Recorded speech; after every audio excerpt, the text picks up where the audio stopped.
Ruth sat on the edge of her bed, holding the sparkling diamond ring in her hand. The light from her bedside lamp made it glimmer beautifully, but her heart was still filled with confusion. Who could have bought such an extravagant gift? Samson was equally puzzled, and that made things even more mysterious. As she sat there lost in thought, her phone rang. She glanced at the screen. It was her mother. With a sigh, she picked up. Her mother's warm voice filled the room, calling her lovingly and asking how she was. Ruth replied carefully, not wanting to bring up the ring yet. But her mother chuckled and said she knew Ruth was thinking about the ring, and that's exactly why she called. Ruth froze. How did her mother know about the ring? Then the truth dropped like a thunderclap. Her mother proudly admitted that she had paid for it. She'd been saving for years, always planning to buy her daughter the most beautiful ring when she found someone truly special. Ruth sat up straighter, stunned by the revelation. Her mother had guessed everything, just from the way Ruth had been talking about Samson lately. Even though Ruth hadn't mentioned anything directly, her mother said she could hear it in her voice, that glow, that change, that quiet joy. When she saw a chance to surprise her daughter, she took it. Ruth, overwhelmed, could barely find the words. She hadn't told her mother about any plans to get married, so why make such a bold move? Her mother, laughing knowingly, said a mother knows her child's heart. Whether Ruth had admitted it to herself or not, her love for Samson was clear. Ruth felt a lump in her throat. The gesture was so unexpected, so thoughtful. She thanked her mother, said she loved the ring, and confessed she was touched beyond words. Her mother reminded her this was her life. She should follow her heart and not let anyone stand in her way. After the call, Ruth stared at the ring again, her emotions swirling. Her mother's gesture had added both comfort and pressure. She lay back on the bed, pressing the ring to her chest, whispering how amazed she was. Elsewhere that morning, Samson was enjoying the peaceful silence of the house when the doorbell rang. He wasn't expecting anyone. Curious, he opened the door and was surprised to see Mercy standing there, dressed elegantly and smiling wide. She walked in without waiting, saying she came to see him, not Ruth. Samson frowned, immediately on edge. Mercy had once claimed she could never marry someone like him. But now she was all smiles, brushing off her past comments as meaningless. She said he was too handsome for Ruth and deserved better. Someone like her. Samson's expression hardened. He reminded her that Ruth had given him a chance when no one else would. She never cared about what he had or didn't have. She saw his worth. That kind of love couldn't be bought. Mercy tried to laugh it off, still insisting Ruth wasn't good enough and that Samson was wasting his time. She said he didn't really love Ruth and that the whole engagement was fake. But Samson stood firm. Even if it weren't real, he still wouldn't choose Mercy. She was shallow, untrustworthy, and disrespectful, especially for speaking that way about her own friend. Mercy's smile vanished, her face burning with embarrassment and anger. Before storming off, she spat bitterly that he would regret turning her down. "When Ruth gets tired of you, don't come running to me." Samson stood his ground. He calmly said it was time for her to leave. Without another word, Mercy stormed out, slamming the door behind her. Samson sighed, sinking onto the couch, running his hand through his hair. He couldn't believe what had just happened. "I can't believe her," he muttered. "Ruth deserves better friends than that." Meanwhile, at her office, Ruth was flipping through documents when her phone buzzed. It was her mother. She smiled, guessing her mother had something light-hearted to say.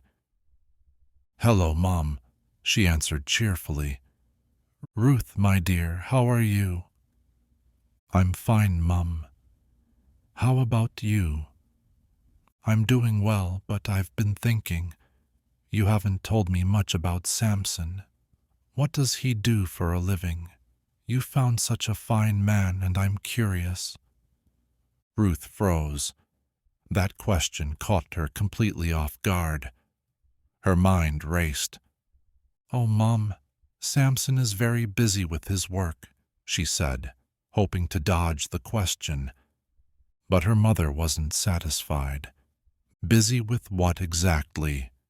What's his profession?" Ruth hesitated. She couldn't possibly tell her mother the truth. Panic rising, she blurted out a lie. "He's the CEO of a very big company." Her mother gasped with delight. "A CEO? That's wonderful. What kind of company?" Ruth could feel herself sweating. "It's a tech company, Mom. Software and stuff." "A tech company? That's marvelous. I've always wanted you to be with someone successful. I can't wait to meet my son-in-law." Ruth forced a weak laugh. "Soon, Mom. Very soon." When the call ended, Ruth leaned back in her chair and sighed heavily. "What have I gotten myself into?" But elsewhere, trouble was brewing. At her mother's house, the phone rang again. She picked it up. "Good afternoon, Ma," came a smooth, overly polite voice. "Good afternoon. Who is this?" "This is Michael.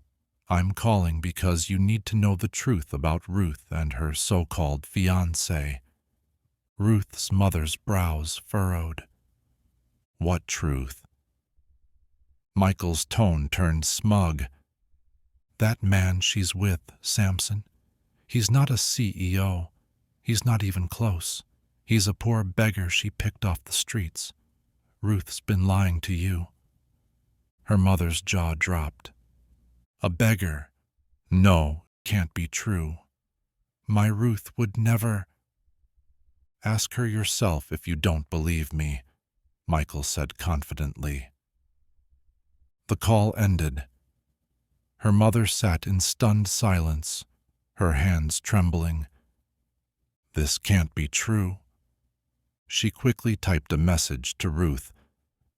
"Ruth, come to my house this weekend. We need to talk."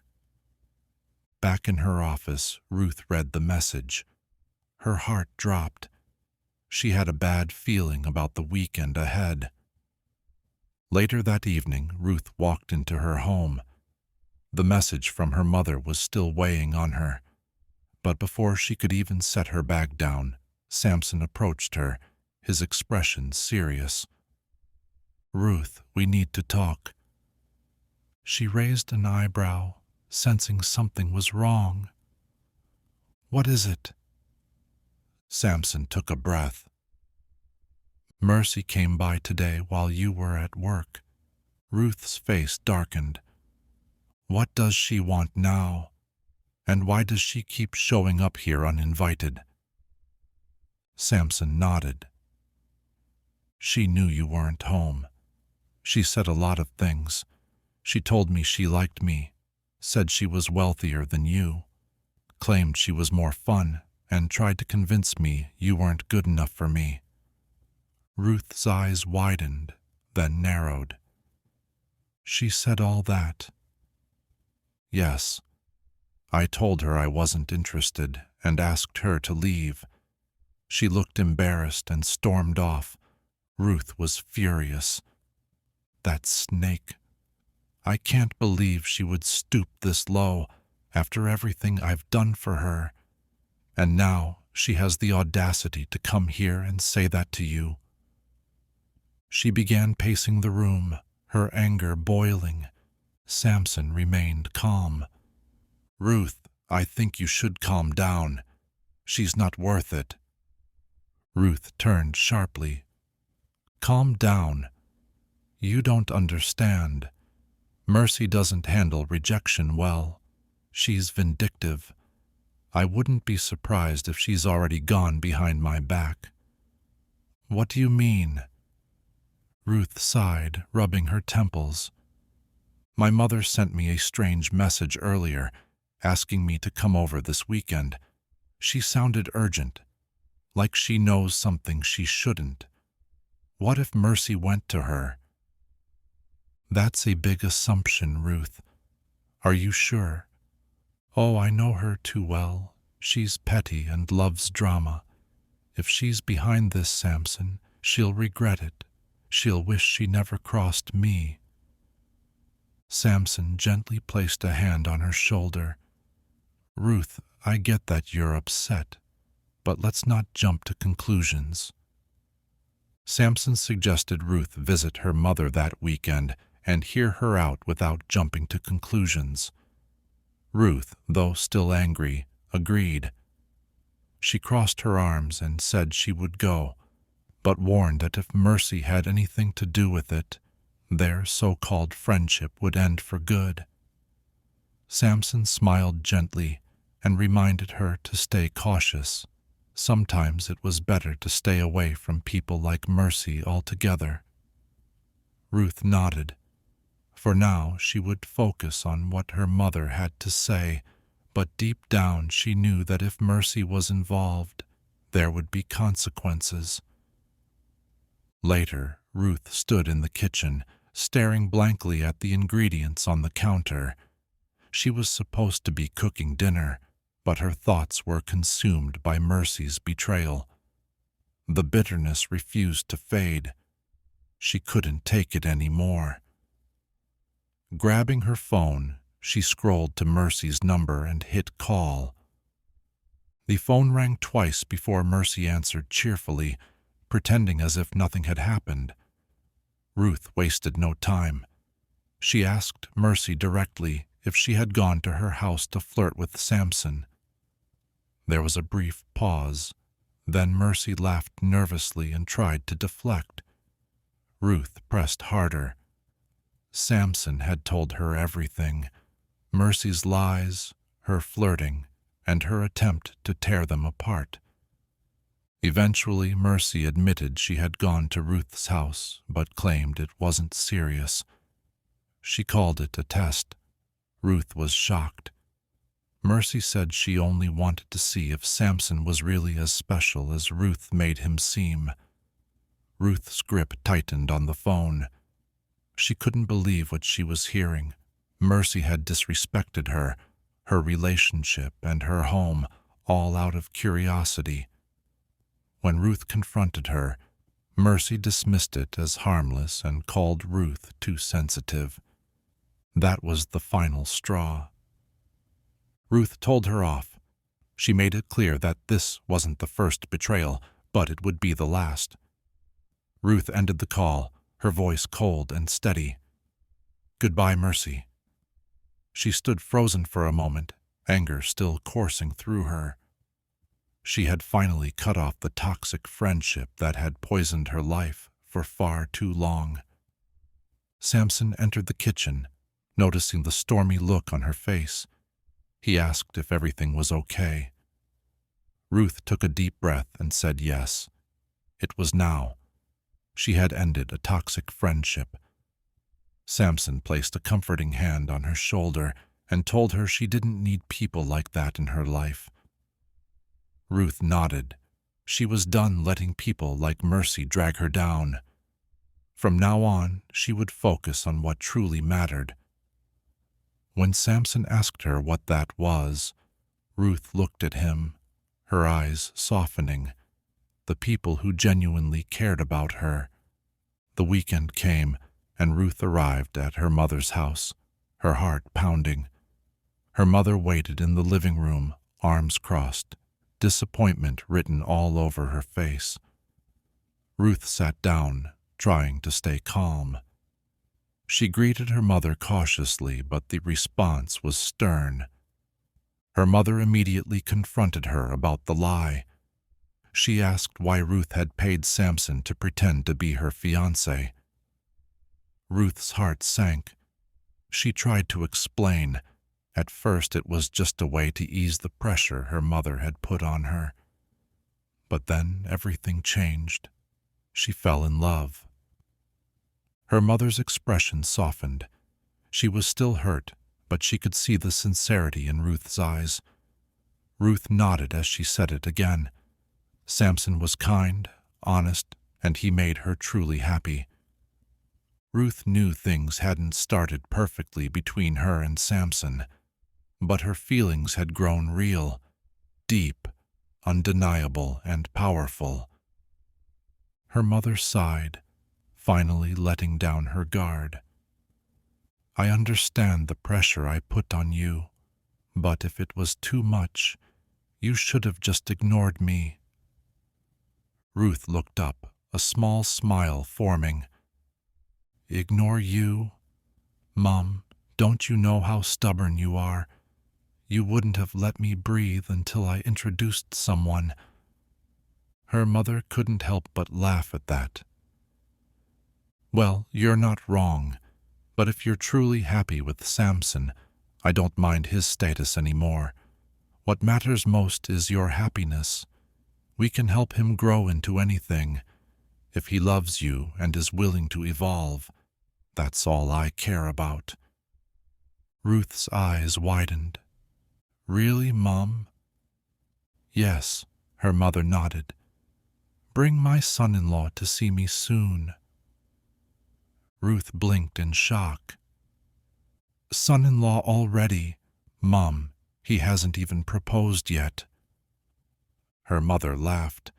Oh, don't worry, he will. I can feel it. Ruth couldn't stop smiling as she hugged her mother tightly. Thank you, Mom. You have no idea how much this means to me. Later that day, as soon as she got home, Ruth rushed to share the news. Guess what? She beamed, practically dancing with excitement. Samson looked up with a grin. What happened? My mom said she doesn't care about your background anymore. She just wants me to be happy, Ruth said.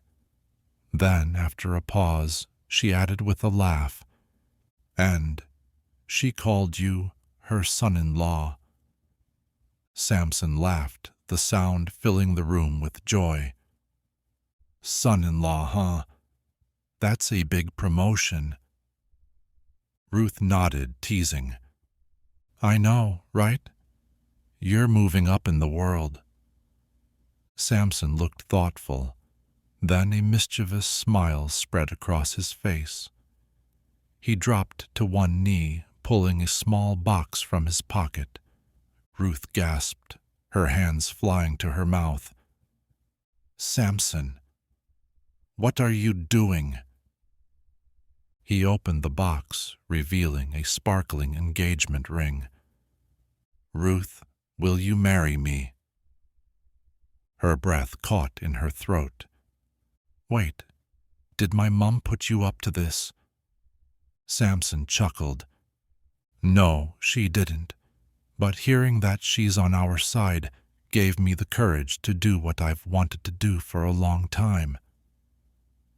Tears welled up in Ruth's eyes as she nodded. Yes, Samson. I'll marry you.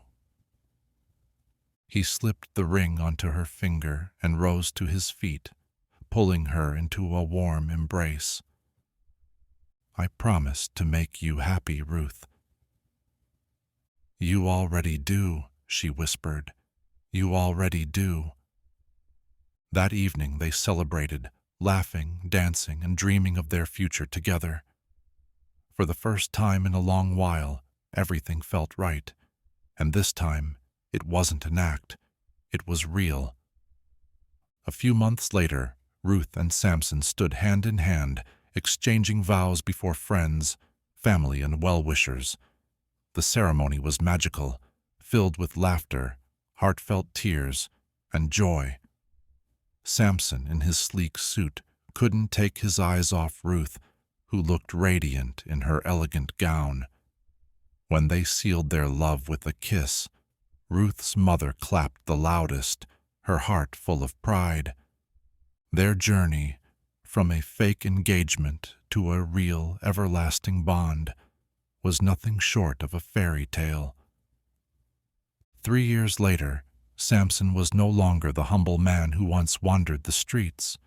With Ruth's constant support and her mother's early push, he had grown into a confident, successful businessman. Now the CEO of a thriving oil and gas company, his name stood tall on the glass walls of his office, Samson and Company. Ruth, always his biggest cheerleader, their love had not faded, it had only deepened. One sunny afternoon, Samson returned home early to surprise Ruth.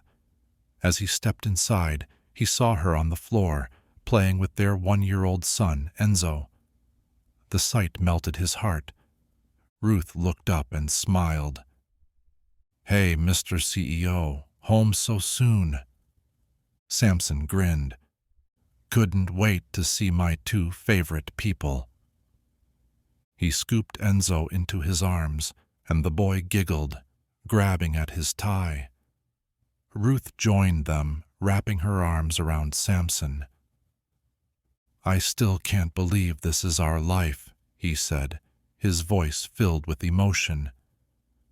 "Well, believe it," Ruth replied. "You've earned every bit of it." "No, Ruth, we earned it together," he whispered. "I wouldn't be here without you." That evening, as the sun painted the sky in hues of gold and rose, they sat on the balcony, hand in hand. Ruth turned to him, thoughtful. "Do you remember how it all started?" "A fake engagement," Samson laughed. "How could I forget?" "And look where we are now," Ruth smiled. "It's funny how life works." "It's a reminder," she continued, "that sometimes the most unexpected paths lead to the most beautiful destinations." Moral lesson: true love sees beyond status, wealth, or appearances. It thrives on support, patience, and belief in one another. Ruth's kindness and faith gave Samson the strength to rise above his past, and Samson's humility and drive proved that everyone deserves a chance to shine. Life may not always start perfectly, but with love, perseverance, and the right people beside you, even the most unlikely beginnings can lead to a happily ever after. Dear viewers, if you enjoyed this story, please like, share, and subscribe. Turn on notifications so you never miss another inspiring tale. Stay blessed, and thank you for your support.